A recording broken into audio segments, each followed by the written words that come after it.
अस्सलाम वालेकुम। क्या हाल चाल? उम्मीद करते हैं कि आप खैरियत होंगे। मर्द आए कि आप हमेशा खुश रहें, हंसते और मुस्कुराते रहें और इसी तरह में अपना प्यार दिखाते रहें। बिल्कुल जी, मेरा नाम मुअज्जम अली। मैं हूं तारिक मैं महमूद। मोहम्मद मैं यूसुफ। मोहम्मद। तो आज हम जिस वीडियो पर रिएक्ट करने जा रहे हैं, वीडियो का टाइटल है Gwadar is open jail now. वाह। तो देखते हैं वीडियो। आलोक भाई की वीडियो काफी चीजें जो है वो सीखने के मिलेंगे। कौन करते हैं 3 2 1 वीडियो स्टार्ट।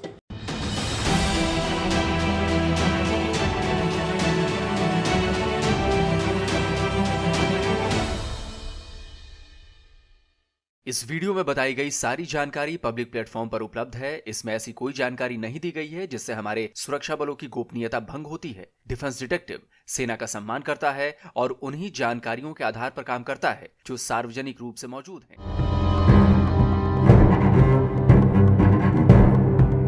ये बाढ़ किस वजह और किसके लिए यहाँ लगाई जा रही है? सीपैक जैसे इक्तिसादी प्रोजेक्ट्स के बहाने बलूच अवाम को गवादर से बेदखल करने की साजिश की जाती है। बलूचिस्तान वालों, मुबारक हो। पाकिस्तान ने तुम्हारे ग्वादर को पूरी तरह से चीन के हाथों बेच दिया। ग्वादर से अब तुम खदेड़े जाओगे। ग्वादर में तुम्हारे दुकान मकान सब तोड़े जाएंगे। तुम्हारी जमीन पर कब्जा होगा और ग्वादर में एंट्री के लिए तुम्हें एक नहीं कई चेकिंग पॉइंट्स पर अपनी तलाशी करवानी होगी। बताना होगा कि तुम कोई आतंकवादी नहीं हो। नमस्कार दोस्तों, डिफेंस डिटेक्टिव के एक और नए एपिसोड में आप सभी का स्वागत है। मैं हूं आलोक। दोस्तों, मैंने अभी जो बलूचिस्तान के लोगों से बात कही है वो कोई मजाक नहीं है या कोई फेक न्यूज नहीं है। ये वो सच है जो बलूचिस्तान के लोग अगले कुछ ही महीनों में झेलने वाले हैं। इस वीडियो में मैं आपको बताऊंगा कि पाकिस्तान कैसे ग्वादर के बाशिंदों को बाहर निकाल रहा है। पाकिस्तान भारत के कश्मीर को हमेशा एक जेल बताता है। वो कहता है कि ओपन जेल है। आज मैं आपको बताऊंगा कि कैसे ग्वादर पोर्ट और सीपैक के नाम पर ग्वादर में रहने वालों के लिए एक ओपन जेल तैयार की जा रही है। और यह भी बताऊंगा कि मैं क्यों बार बार यह कहता हूं कि पाकिस्तान ने ग्वादर को चीन के हाथों बेच दिया है। चीन के इशारे पर ग्वादर का नक्शा बदल रहा है पाकिस्तान। आपने अमेरिका और मैक्सिको के बीच की फेंसिंग देखी है या इजराइल और गाजा के बीच लगे कंटीले तारों वाली दीवार? बस ठीक वैसे ही अब ग्वादर और पाकिस्तान के बीच कंटीले तारों वाली दीवार खड़ी की जा रही है। ग्वादर में कौन आएगा और कौन नहीं आएगा, अब यह फैसला पाकिस्तान की फौज करेगी, वहां की सिक्योरिटी एजेंसी करेगी। ग्वादर में कौन रहेगा और कौन नहीं रहेगा, इसका फैसला पाकिस्तानी सिक्योरिटी एजेंसी करेगी। ये एक जेल होगी। इसमें एक तरफ तो समंदर होगा जहां सिक्योरिटी एजेंसीज का पहरा होगा, वहीं दूसरी तरफ ये फेंसिंग होगी, बाढ़ होगी, तार हैं। यहां पत्ता भी सिक्योरिटी फोर्सेस के इशारों पर ही हिल सकेगा। असल में पाकिस्तान ग्वादर को बाकी पाकिस्तान से अलग कर रहा है। इसके लिए वो ग्वादर की तय की गई बाउंड्री पर बाड़ यानी फेंस लगा रहा है। बाड़ लगाने का काम न केवल शुरू हो चुका है बल्कि तेजी से पूरा भी किया जा रहा है।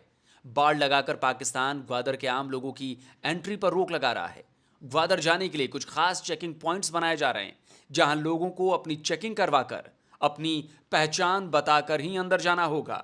यहाँ जगह जगह तुम देखे जा सकते हो कि यहाँ फौजी चौकियां मौजूद है और जगह जगह चेकिंग हो रही है। फिर हम हैरान हैं कि ये बाढ़ किस वजह और किसके लिए यहाँ लगाई जा रही है। इनसे बैरूनी सरमायादारों ने 62 बिलियन डॉलर यहाँ ग्वादर के डेवलपमेंट के हवाले से यहाँ ग्वादर के नाम पे चाइनीज से वसूल किया गया है। लेकिन फिर भी यहाँ ग्वादर की हालत राज को आप देख सकते हो कि यहाँ ग्वादर में कोई इसी तरह की तरक्की नहीं हुआ है, बल्कि इससे पहले ग्वादर के लोग ज्यादा तरक्की याफ्ता थे। तो फिर भी आप आज़ादी के साथ अपनी सरजमीन पे घूमते फिरते चलते थे। तो आज ये इस तरक्की का ये हाल है कि यहाँ ग्वादर के लोगों को बाढ़ किया जा रहा है। और ये जो नज़ीर नज़र आने वाले खड्डा यहाँ से शुरू किया गया है और वहाँ से वो दरिया तक इसको ले जाया गया है। पुराने एयरपोर्ट था और सामने इस पहाड़ से इसको टच किया जाएगा। फिर भी ऐसी एंट्री पॉइंट यहाँ पे एक एंट्री पॉइंट लगाया जाएगा। यहाँ पे एक एंट्री पॉइंट लगाई जाएगी और इस एंट्री पॉइंट का पहरेदार होगा जो लाहौर का एक फौजी होगा। वहाँ ग्वादर के लोगों को ग्वादर के अंदर अस्पताल में या बैंक में या किसी दफातर ऑफिस में जाने के लिए यहाँ से इजाजतनामा तलब करना होगा। पाकिस्तान ने इस काम में पूरी ताकत झोंक दी है। वो चाहता है कि जल्द से जल्द फेंसिंग का काम पूरा हो जाए। बड़ी बड़ी पोकलैंड मशीनें लगातार फेंसिंग के काम में जुटी हैं। लेकिन इस फेंसिंग ने न केवल ग्वादर बल्कि पूरे बलूचिस्तान के लोगों के भीतर गुस्सा भर दिया है। असल में ये ग्वादर के लोगों से ग्वादर का समंदर छीनने की कोशिश है, ग्वादर की जमीन कब्जाने की साजिश है। अगर फेंस लग जाती है तो ग्वादर के 1 लाख से भी ज्यादा लोग सीधे सीधे सिक्योरिटी फोर्सेस के बंधक बन जाएंगे, यानी कि एक तरह से वो जेल में रहेंगे। सीपेक के नाम पर यहां के लोगों की रोजी रोटी भी छीनी जा रही है। और इन सब के पीछे कौन है? जनाब चीन है, चीन। बलोच नेता डॉक्टर महरंग बलोच ने आरोप लगाया है कि ग्वादर को कंटीले तारों की दीवार से घेरे जाने की वजह यह है कि चीन पूरी तरह से ग्वादर पर कब्जा और कंट्रोल चाहता है। उन्होंने कहा है कि 1 लाख लोगों को बंधक बनाकर चीन के इन्वेस्टमेंट को सिक्योर नहीं किया जा सकता।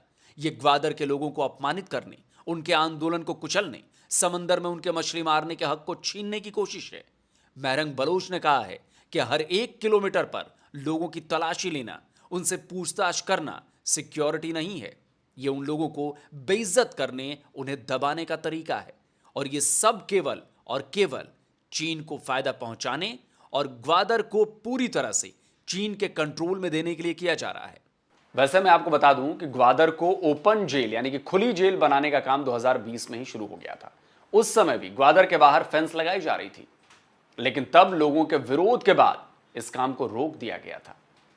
लेकिन चीन ने पाकिस्तान को हाल के दिनों में जबरदस्त तरीके से लताड़ लगाई है। चाइनीज इंजीनियर्स पर अटैक, ग्वादर पर हमले के बाद चीन ने पाकिस्तान को साफ साफ कह दिया है कि अब उसे ग्वादर पर हर हाल में फुल कंट्रोल चाहिए, पूरा कंट्रोल चाहिए, नहीं तो उसे अब चीन से किसी भी तरह का कोई फंड नहीं मिलेगा। बस फिर क्या था, अपने आका को खुश करने के लिए पाकिस्तान ने थाली में सजाकर ग्वादर को चीन को भेंट करने का फैसला कर लिया। DW की इस खबर को देखिए। साल 2020 की इस खबर की हेडलाइन है कि पाकिस्तान क्यों चीन के बेल्ट एंड रोड पोर्ट की फेंसिंग कर रहा है। 2020 में निक्की एशिया में छपी खबर इस सवाल का जवाब दे रही है। इस खबर की हेडलाइन थी कि पाकिस्तान ग्वादर की फेंसिंग कर चीन के बेल्ट एंड रोड पोर्ट को सुरक्षा दे रहा है।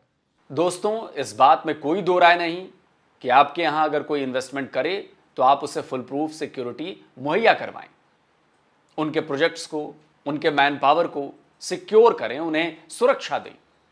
लेकिन वो सुरक्षा किस कीमत पर दी जाएगी, ये पॉइंट सबसे बड़ा है। तब यह दावा किया गया था कि ग्वादर की fencing Gwadar city master plan का हिस्सा है, लेकिन असल में यह केवल और केवल ग्वादर और बलूचिस्तान के लोगों को ठगने की बात है। कहते हैं कि सीपेक के हवाले से, सिक्योरिटी के हवाले से ना, वो कहते हैं मास्टर प्लान में मैं तो एज सच, मैं तो उसका गवर्निंग बॉडी का मेंबर भी हूँ, एज एमपीए। जब मास्टर प्लान बना, हमें इस हवाले से तो कोई ब्रीफिंग नहीं दी गई ना। उसमें मास्टर प्लान आप देखें, उसमें कहीं नहीं लिखा, वो बाढ़ कहीं पे भी फेंसिंग नजर ही नहीं आ रही है ही नहीं। 2020 में ही ग्वादर की फेंसिंग का जबरदस्त विरोध शुरू हो गया था। इसके बाद फरवरी 2021 में सरकार को फेंसिंग का काम रोकना पड़ा था। लेकिन अब एक बार फिर ग्वादर की घेराबंदी चालू कर दी गई है। ग्वादर को जेल बनाया जा रहा है जहां चीन का कंट्रोल होगा। यह बात कितनी सच है, इसे आप पाकिस्तान के लीडिंग अखबार डॉन की हेडलाइन से आसानी से समझ सकते हैं। इस खबर में लिखा है कि बलूचिस्तान गवर्नमेंट ने कहा है कि ग्वादर को चीन को सौंपने का कोई प्लान नहीं है। इस खबर का मतलब यह है कि ग्वादर और बलूचिस्तान के लोगों को भी पता है कि पाकिस्तान ग्वादर को चीन को सौंप सकता है। तभी तो बलूचिस्तान की गवर्नमेंट से सवाल पूछे जा रहे हैं। साल 2020 की ही तरह इस बार भी ग्वादर की फेंसिंग का विरोध शुरू हो चुका है। बलूचिस्तान स्टूडेंट ऑर्गेनाइजेशन ने 2020-21 की तरह ही एक बार फिर इसके खिलाफ मूवमेंट शुरू करने का ऐलान किया है। बलोच साहिल की लूटमार को मजीद तौक़ीयत देने के लिए सेफ सिटी नामी प्रोजेक्ट शुरू किया है। इस प्रोजेक्ट के तहत ग्वादर शहर को बाढ़ लगाकर बाकी मानंद बलूचिस्तान से अलहदा करना और मुस्तकबिल करीब में वहाँ पर मौजूदा मकामी आबादी को बेदखल करना है। गुज़िश्ता अरसे जब ग्वादर शहर में बाढ़ लगाने की कोशिश की गई तो BSO ने बहैसियत कौमी अदारा इस प्रोजेक्ट के खिलाफ आवाज़ उठाई, बलोच अवाम को मोबिलाइज किया और सोशल मीडिया समेत मुख्तलिफ प्लेटफॉर्म्स पर तहरीक चलाई। BSO और बलोच अवाम की शदीद मुज़ाहमत के बायस सरकार को ये प्रोजेक्ट रोकना पड़ा। आज एक बार फिर सिक्योरिटी के नाम पर इस गिनावनी प्रोजेक्ट का आगाज कर दी गई है। इस गिनावनी प्रोजेक्ट में रियासती अदारे कठपुतली बलूचिस्तान हुकूमत और ग्वादर से सिलेक्टेड शुदा रुकन सूबाई असम्बली बराह रास्त शरीक है। ग्वादर की फेंसिंग के खिलाफ आंदोलन के ऐलान के साथ ही गवर्नमेंट ने खुल्लम खुल्ला झूठ बोलना भी शुरू कर दिया है। मीडिया रिपोर्ट्स और वीडियो बता रही हैं कि फेंसिंग का काम तेजी से हो रहा है, लेकिन सरकार इसे र्यूमर यानी अफवाह करार दे रही है।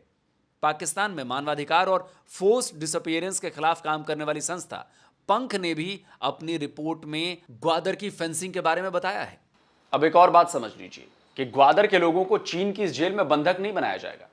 जैसा मैं पहले भी कह चुका हूं कि इस पूरे इलाके से लोगों को बाहर निकाल दिया जाएगा, उनकी प्रॉपर्टी पर कब्जा कर लिया जाएगा और विरोध करने वालों को कुचल दिया जाएगा। पिछले कुछ दिनों से बलूचिस्तान में सिक्योरिटी फोर्सेज ने अपनी ताकत भी दिखानी शुरू कर दी है। जगह जगह से बलोचों को अगवा किया जा रहा है। पंख की रिपोर्ट बता रही है कि अप्रैल में 38 लोग अगवा किए गए। इनमें से 23 को बुरी तरह से टॉर्चर किया गया, जबकि 2 लोगों को मार डाला गया। बलोच फ्रीडम फ्रंट के इस एनिमेशन को देखिए। इसमें बताया गया है कि केत से 9, अवारन से 12, ग्वादर से 4, खुजार से 2, हब से 3, कोहलू से 2, सिबी से 1, खरान से 1, चागई से 2, डेराबुक्ती से 1, क्वेटा से 3 लोगों को अगवा किया जा चुका है। इनमें से कोलू और सीबी से अगवा एक एक शख्स को मार दिया गया। यहां तक कि पंजाब यूनिवर्सिटी से बलोच छात्रों को अगवा किया जा रहा है। कराची के पास शेरशाह एरिया में बलोचों की अच्छी खासी आबादी है, वहां भी फौज की आमद रफत बढ़ चुकी है। यहां आपको यह भी बताना जरूरी है कि पाकिस्तान पहले भी रेको प्रोजेक्ट के लिए बलूचिस्तान के लोगों को उनके घरों से बेदखल कर चुका है, तो ग्वादर में यह काम उसके लिए कोई नई बात नहीं होगी। लेकिन पाकिस्तान बलूचिस्तान पर कब्जे के लिए जितना जोर लगा रहा है, बलूचिस्तान में सिचुएशन उतनी ही खराब होती जा रही है।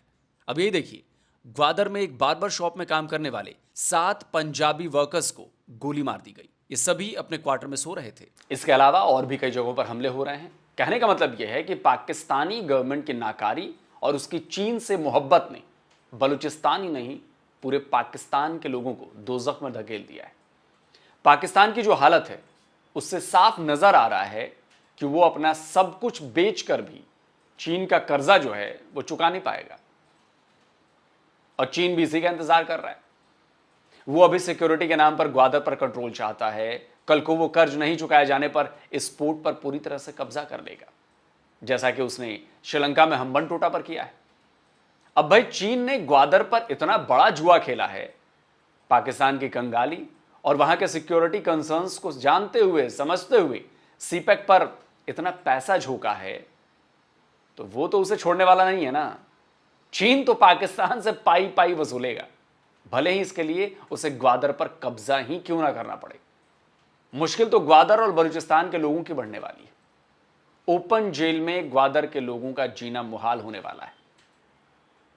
तो दोस्तों, आपको ये वीडियो कैसा लगा हमें कमेंट करके जरूर बताइए, और जिन दोस्तों ने अब तक डिफेंस डिटेक्टिव चैनल को सब्सक्राइब नहीं किया है, तो भाई आपसे आग्रह है, अनुरोध है, चैनल को सब्सक्राइब करिए, साथ में बेल आइकन जरूर दबाइए, जिससे आपको खबरें मिलती रहें, उसकी नोटिफिकेशन आप तक पहुंचती रहे। जल्दी मिलता हूं एक और नए वीडियो के साथ। नमस्कार, जय हिंद।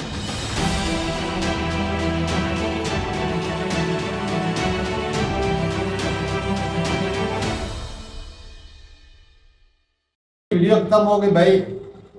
ये जो फेंसिंग की जा रही है, ये तो सिक्योरिटी इदारे कर रहे हैं, साफ जा रहे हैं कि भाई आज इंजीनियर पे अटैक हो रहे हैं। सिर्फ खाली कोई बात पकड़ो, 200 चाइनीज सिर्फ और सिर्फ इस जगह पे मारे गए।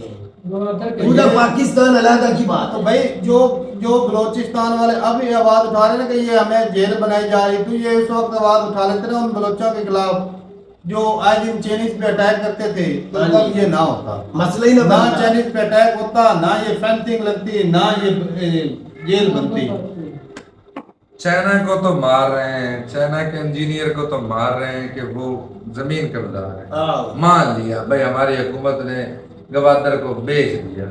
ये जो पंजाबियों को मारते हैं मासूम लोग, 8 पंजाबियों को मारा है, वो भी जगह कब्जाने जाते हैं। 8 पंजाबियों को क्यों मारा जा रहा है? ईरान जा रहे थे, निहत्ते बेगुनाह जिनका कोई कसूर। अच्छा, आदमी जब सकती है, ये सारा बलोच नहीं करते, इसमें साजिश भी हो सकती है कि पंजाब और बलूचिस्तान के दरमियान जो है वो तनाव पैदा किया। ये हो सकता है तारक, हो सकता है, ये भी चीजें मुमकिन है। लेकिन उन बंदों का कोई कसूर नहीं था जो सवारियों पे जा रहे थे। हाँ, उनको ये कहते पिछले हैं दिनों बस से निकाल कर नहीं मारा भाई, उनको ये कहते हैं कि आप आइंदा से नहीं करा ID कार्ड उसमें चेक करके। साक्ष्य भी होती है ना भाई। लेकिन ये जिन्होंने मारा है, आर्मी ने नहीं मारा लेकिन उनको। ये बात है तारक भाई, ये जो हमले हो रहे हैं ना खसूसन पंजाबियों के ऊपर, ये आज से नहीं है, तकरीबन 10-15 साल से हम सुनते आ रहे हैं। यार अच्छा हो रहा है। पंजाबियों के खिलाफ उनके ज़हन मतलब के ना घसमैली है। तो कौन मार रहा है उनके अच्छा दिमाग नहीं में समझते। बातें, कौन मार रहा है? असल तो वो बोल रहे हैं जो भी है, जो जो उन भी बलोचियों के पीछे- दिमाग में ये बातें उठा रहा है।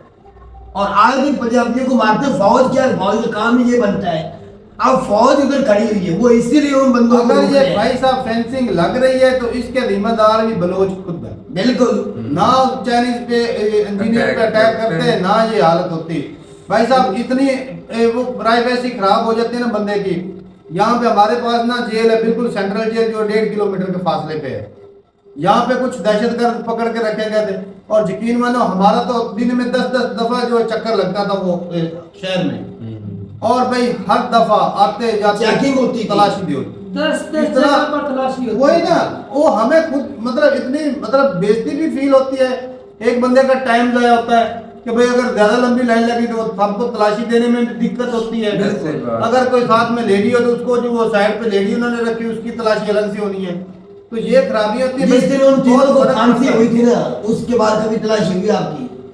नहीं, वो तीनों बात ने- मेरी रफा दफा नहीं, मैं वैसे बात कर रहा हूँ हाँ, भाई, वो जब बिल्कुल। जब जो जगह जगह पे जो चेक नहीं, पोस्ट बलोचों बनाए के लिए जाते हैं, दिक्कत तो फिर पैदा होगी दिक्कत ना होगी, भाई। आने अच्छा, जाने मतलब में कि टेंशन तो ये होगी। ऐसी पैदा कर दी आप लोगों ने। वो खुद जिम्मेदार है भाई, उन्होंने ऐसे हालात बनाए हैं कि मजबूर हो गए। जो सी पैक बन जा रहा है, उससे इन बलोचों को कोई फायदा नहीं होता। सारा फायदा पहुंच रहा है। गवर्नमेंट अच्छा फायदा होता है। अकल से सोचे भाई, ये पाकिस्तान को फायदा है नहीं है।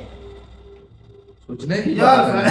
फायदा तो है। असल फायदा पूरे पाकिस्तान को नहीं है उसका, अगर क्यों? देखा जाए तो मौजूदा यार मौसम सारे पाकिस्तान को फायदा है। एक मिनट क्यों क्या फायदा होगा? इतना बलूचिस्तान तकरीबन ज़ेरे ज़मीन मादनियात से ना भरा पड़ा, माला वो माल। जहाँ से सी पैक एक रोड गुजरना है वो लेकिन बदरियात इतने की सालों बात से है। वो पूरे पाकिस्तान का बेड़िया या नैया पार तो नहीं कर पाया। मैं ना कर एक पा कागज रहे में- हैं, चाइनीज है, एक मिनट, एक और मिनट। हमारे बड़े बड़े लीडरान हैं जो भाई एक साहब सेकंड, गाँव बात है, बदल लेकिन मार- उसका के अंदर भी भाई साहब बिल मिला मगर- एक ना एक दिन उठेगी। मौजूदा सेनेटर एक है सैयद मुशर्रफ, बड़े काबिल इंसान, पढ़े लिखे, दुनिया की तारीख जानते हैं भुट्टो के दौर से लेके। मैं उनका कालम तुझे दिखा देता हूँ, देख रहा है जितना फायदा यहाँ से पूरे पाकिस्तान को पहुंचेगा ना, चाह के भी कभी कहीं नहीं पहुंचेगा जितना इससे पहुंचेगा। बातें होती है चाइना खा जाएगा, हड़प कर जाएगा, उसने कहा आज की कर जब से चाइना की मदद पाकिस्तान ने की थी, वो वजूद में आया था, उस दिन से मैं पहला हुआ सुन रहा हूँ चाइना खा जाएगा, चाइना ये कर देगा, चाइना हड़प कर जाएगा, चाइना क्या किया चाइना आज तक करना चाइना वापस की नहीं दे मदद का सकता। पाकिस्तान ने की है। और यार शुरू से खाने पीने के लिए कुछ दिया था उनको बस, और कबूल किया था इस कंट्री को, हाँ। अपने वजूद ला, में उसने आया हंस दिया है यार। यार इस बंदे को झूठ लगता है। निकालेगा। नहीं, मैंने पहली मरतबा सुना कि पाकिस्तान ने चाइना जैसा कर जी, दिया। दुनिया के बाद तू तारीख पढ़ ले, चाइना को सबसे ये पहले वो पाकिस्तान सब ने इस तरह कबूल भी किया, अफगानिस्तान में ना खाने के लिए चावल दिए थे तालिबान को पाकिस्तान सख्त ने। किया था और दूसरी कंट्रियों को भी बोला कि भाई साहब इसको हाँ, तस्लीम तो इस कर मामले में दो। ये ये क्या है? पाकिस्तान ने पहल कर दी है। तो चावल भी दिए थे। ये पाकिस्तान तारक ने साहब, चाइना की मदद की है, यार उसको एक- खाने पीने के एक बंदा भूखा है। टॉपिक ना ले जा भाई साहब। अजीब उन्होंने बंदा यार। ज्यादा मदद की, तू बोल दे नहीं की, ऐसा मैंने सुने। अजीब बंदा बात यार, खत्म। ना को पढ़ता है ना कुछ नहीं करता अगले दिन है। भी इसी टॉपिक पे बात होती। इसने ये नहीं किया कि भाई साहब मैं देखूं तो सही जाके 24 घंटे फोन होता है, देखूं तो सही उधर जाके तवज्जो कभी नहीं हुई। पाकिस्तान ने चाइना की हेल्प की थी या नहीं की। बंदा क्रॉस चेक तो कर लेता है। अब फिर वही बैच छेड़ दी इसने। अच्छा भाई साहब की है। नहीं नहीं चेक कर रहे ना, मोबाइल तेरे पास असल 24 में घंटे बाद पाकिस्तान ने देख लेना। चाइना की मदद की कुछ ज्यादा कर बेटा आज हमारे नहीं यहाँ लेकिन पे। बात ये कि भाई साहब रिलेशन अच्छे हैं। और भाई साहब मैं फिर बोलूंगा कि ये जो फेंसिंग हो रही है इसके जिम्मेदार बलोच खुद है। बिल्कुल। आज ये जो मैडम बलोच बोल रहे और ये हैं ठीक हो रहा ना, है। ये जो कंडेम करते हैं, ये आए दिन चाइनीज पे अटैक करते थे, उनको एक दफा भी वो चाइनीज पाक आर्मी पे अटैक करते हाँ। रहे यार। कितने रोज में मार दिए बलोचियों ने मार ये दिए। हमारे सगे कहाँ से हुए? ये भाई साहब डिजर्व करते हैं। और ग्वादर की बात करें तो भाई साहब ये पाकिस्तान ने खरीदा हुआ है। जी, बलोचों के बाप की जमीन नहीं है। ये ओमान से खरीदा था पाकिस्तान, जी, बिल्कुल। ओमान से खरीदा था, तारीख है, मतलब ये भी कह रहे हैं कि मुझे पता नहीं, ये पाकिस्तान है, ओमान से ये बलोचिस्तान ये बलोचिस्तान का नहीं है, नहीं, ये जो मादनियात निकाल रहे हैं वो ग्वादर से निकाल रहे हैं। यार मादनियात की तो बात नहीं, ग्वादर की बात सिर्फ ग्वादर की बात हो रही है। बिल्कुल ग्वादर की बात हो यार बंदा किधर निकल जाता है? प्रॉपर अपनी जगह। अच्छा भाई एक मेरी बात सुन ले, क्या इंडिया मादनियात दूसरे स्टेटों से नहीं निकाल रहा? निकाल रहा है। लिथियम भी है राजस्थान में, यूरेनियम भी है, सारा कुछ है। अब वो बोले कि भाई साहब क्यों निकाल रहे हैं, ऐसा होता है? बिल्कुल भाई साहब, फेंसिंग करनी चाहिए। जो भी बलोचिस्तान से निकाल रहे हैं, इतनी मेहनत मशक्कत से वो भाई बेचारे निकालते हैं, जिंदगी मौत का दांव पर लगा कर निकालते हैं, ताकि वो आसानी से भाई साहब उससे निकाल सके, उस बलोचिस्तान से अब भाई बाहर। अच्छा वीडियो तुमने देखी है? वीडियो देखी और है? फेंसिंग होनी चाहिए वो बिल्कुल। फेंसिंग तो हो रही है ग्वादर पोर्ट के एरिया में, बिल्कुल जहाँ पे वो बाकी बलोचों को कुछ नहीं वो कह रहे हैं। रोड की फेंस, वही तो मैं बोल रहा हूँ, इतनी मुश्किल से वो निकालते हैं मादनियात, ताकि वो आसानी से एक जगह दूसरी जगह वो ले मादनियात जा सके। निकालते हैं। इसी वजह से फेंसिंग जरूरी अभी है। एक वीडियो जो देखी थी भाई, कश्मीर से लिथियम निकला है, इस तरह की वीडियो देखी थी ना? बिल्कुल बिल्कुल। तो वो वीडियो में क्या बोला गया था, जब अमेरिकन कंपनी आएगी, वो जी मिल के हम निकालेंगे। हाँ ऐसा ही है। तो फिर क्या कर रहा है? कब्जा कर जाके जाएगा। बोलना कि भाई साहब अमेरिका सारा मजे ले रहा, वो खर्चा कब्जा भी ले जाएगा। भाई साहब माइनिंग करने के लिए वाट लग जाती है, इतना खर्चा होता है ना।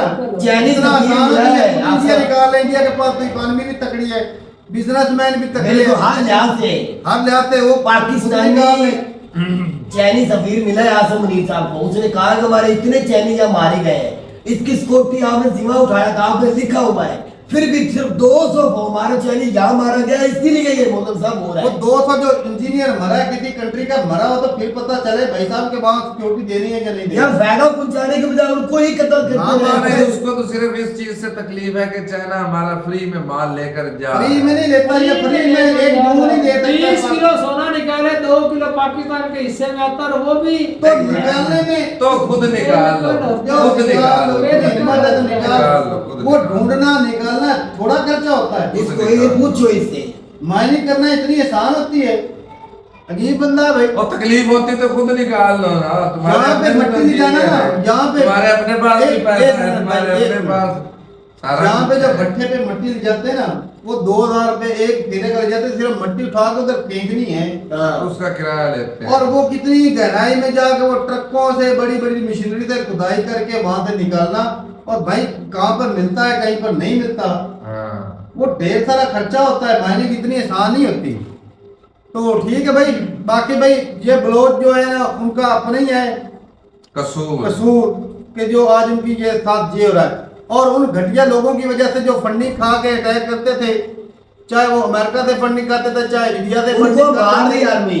वो भाई साहब फंडिंग खा के चाइनीज पे अटैक करते थे कि सी पैक जो है वो बंद हो जाए। बिल्कुल मिशन ही और है। आज ये जो आम जनता के साथ जो बलोचों के साथ हो रहा है, ज्यादती होगी, उनकी प्राइवेसी खतरे में रहेगी, वो सिर्फ उनकी वजह से चंद फंडिंग खाने वालों की वजह से। ऐसी बात है, ऐसी तो ये उसी दिन उनके खिलाफ उठ जाते तो आज ये इनके ऊपर ये नौबत 2007 में सारा को सिक्योरिटी के बारे में कार्यक्रम मुशर्रफ के दौर में लिखा गया था कि हम सिक्योरिटी देंगे। तो ठीक है भाई, सिक्योरिटी अब इदारे हमारे अपनी आर्मी पे कितने अटैक होते हैं। हर रोज वो नहीं कर रहे, वो बलोच ही कर रहे हैं। हाँ। जो उनको माफी दे दे, छोड़ दे उनको। भाई साहब कोई माफी नहीं। वो भी तो माओ के बच्चे हैं मोहतम साहब, हम जैसे जवान ही हैं जो जवान फौज के हैं। कर्जे में दबा हुआ है, जिस हिसासे के लिए कंट्री कर्जे में दबा हुआ है, हम इंटरेस्ट पे कर रहे हैं, वही प्रोजेक्ट होने नहीं दे रहे पूरा। बिल्कुल ये हमारे कंट्री के सगे हैं, कोई इनकी सगे तो झुकाई होनी चाहिए समझो भाई। कि वो दुश्मन है कंट्री के। तो ठीक है भाई, अपनी राय जरूर बताइएगा कमेंट सेक्शन में। मिलते नहीं वीडियो के साथ, तब तक के लिए इजाजत दें। अल्लाह हाफिज।